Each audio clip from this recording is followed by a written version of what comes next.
Ipinabulaanan ng abogada ng yumaong dating DPWH Undersecretary na si Maria Catalina Cabral ang kumakalat na tsismis na umano'y espesyal na relasyon nito kay Benguet Representative Eric Yap sa panayam sa programang Agenda sa Billionaire News Channel.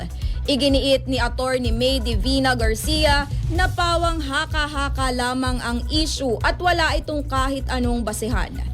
Aniya, hindi kailanman naging sangkot si Cabral sa pag-apruba o pagpapatupad ng mga proyekto ng DPWH.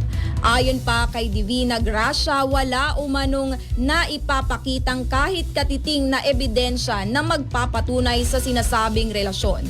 Dagdag niya, mali at mapanira ang pag-uugnay kay Cabral sa issue ng proyektong batay lamang sa tsismis.